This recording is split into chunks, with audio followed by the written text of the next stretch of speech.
What's up, everybody? This is Kil-Spec. Impact! Impact!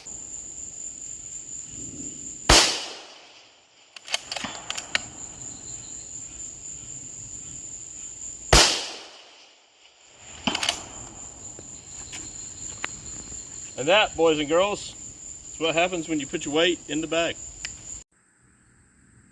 All right, so just so everybody sees what we're working with today, took a 6.5 by 47.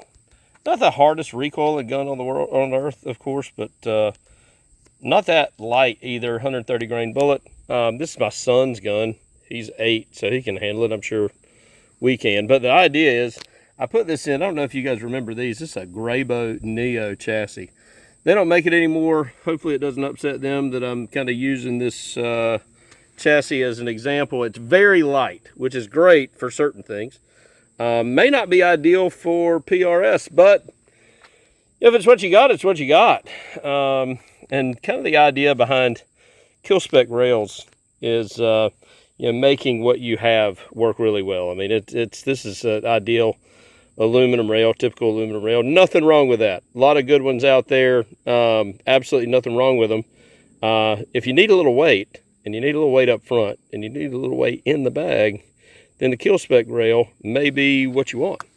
So this is just a video to kind of show you guys what this particular rig, this very lightweight rig, does with a Kil-Spec rail and without. So this is the rail we're going to use on it to begin with. Again, very nice rail from an excellent company. I won't mention them just because I don't want to upset anybody, but outstanding rail. But we're going to replace that rail. We're going to do some before and after with and without the Kil-Spec rail, just so you guys see how it kind of attenuates that that recoil. All right, just showing the bag set up. This particular chassis is very short, so we're turning our bag sideways so we've got plenty of room. I'll talk about that more when we talk about having a little bit more rail and a rigid rail. It gives you a little more purchase for a bag, changes your balance point. A number of things you guys can think about. Obviously, like I said, this is a super lightweight rig, so we'll see what the recoil is with and without. All right, so we're going to shoot this gun off a tank trap. It's a high-end bag. Everything about it's good. It's a high-end brake. Everything's set up pretty good. The only difference between this group and the next one we're going to show is this one has a typical aluminum arca rail. The next one we're going to show is going to have a Kil-Spec rail. All right, here we go. 400 yards.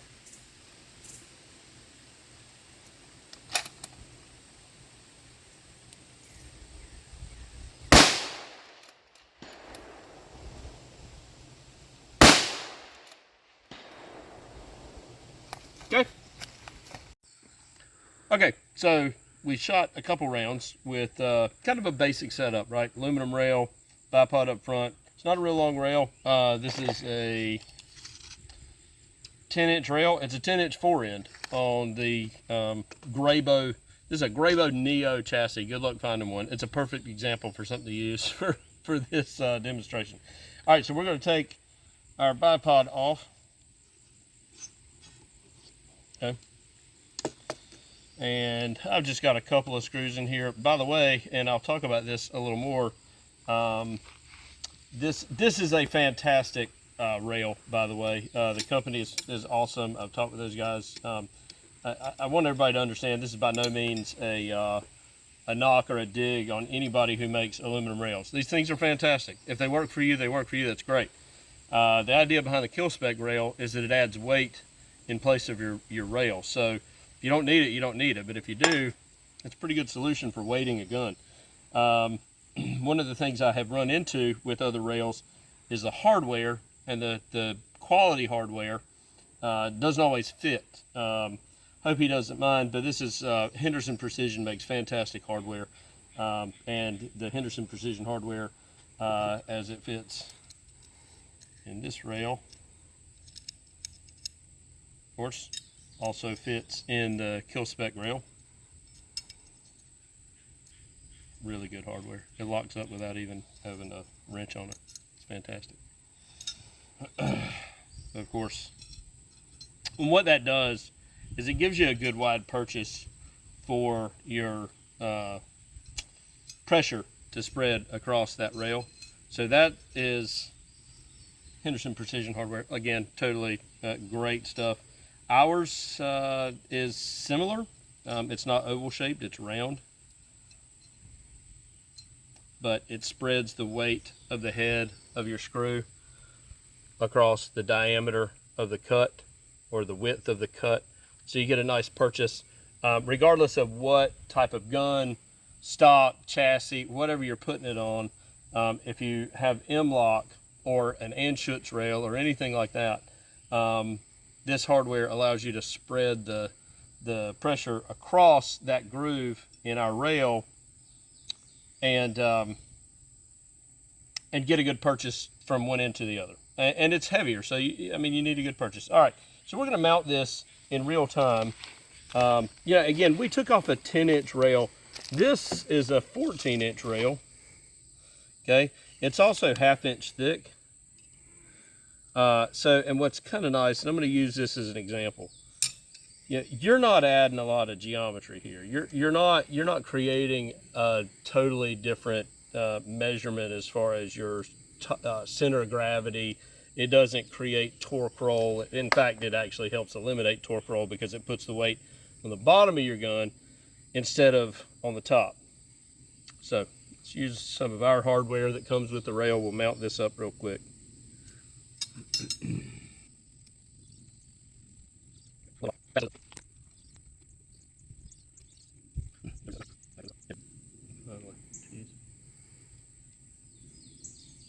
Okay. All right, so I'm just going to throw 2 screws in here. That's plenty for this demonstration. I include 4 with purchase, regardless of how long your rail is, so you get plenty of purchase. I have had people ask me, well, I don't have lugs on the back of my rail, and I'll show you guys that too. With providing 4 fasteners, you can place them as you need to with intersecting M-lock from your chassis or your stock and intersecting grooves from our rail, and it will prevent any front to back sliding. You're not going to have that anyway, frankly, but if it makes you feel better, we do that. All right, so now the rail's in place. Now, if you guys saw before, we had a 10-inch rail in here before, and with aluminum, you can only go so far. In fact, I'll use this as an example. This is a 12-inch rail, right, I believe. Yep, this is a 12-inch rail. All right, so if I use this rail instead of the 10-inch that was on this chassis to begin with, I don't know how far I can really go as a spigot to mount my bipod without wondering if the strength is going to be there. That is one thing you don't have to worry about with a Kil-Spec rail. Frankly, I wouldn't have any problem running this rail 20, 24, however long you wanted to. You're going to have a ton of strength, rigidity. That is a very tough rail. You won't damage it. Scuff it up all you want, hit it with sandpaper, you get back to original finish. So we'll go ahead and mount our bipod. Again, the dimensions are a little bit different, but all arca clamp hardware works. Anything bipods, bags, anything you have that has an arca rail, bag stops, anything like that works on our rails. All right, so we'll get this put back together, and we'll get back on the tank trap, and I'll show you the difference. Thanks. All right, so now we've got the Kil-Spec rail installed, and as you can see, we've got a lot more length. I'm going to include some pictures before and after showing the point of balance on the rifle itself, and I'll tell you, it feels like a different rifle already. Now, if you remember, we had to run this bag sideways before because we didn't have enough room in the fore end for it to sit on this rail without jamming into the mag. Now, of course, Kil-Spec rail, we're able to go a little longer.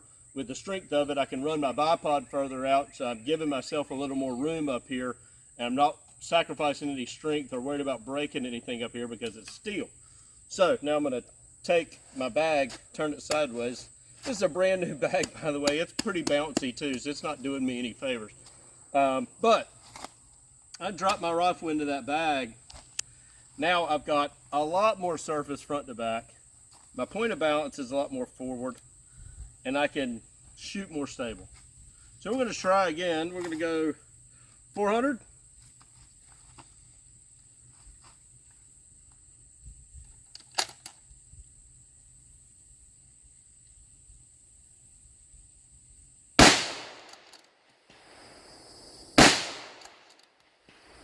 Let's go 600.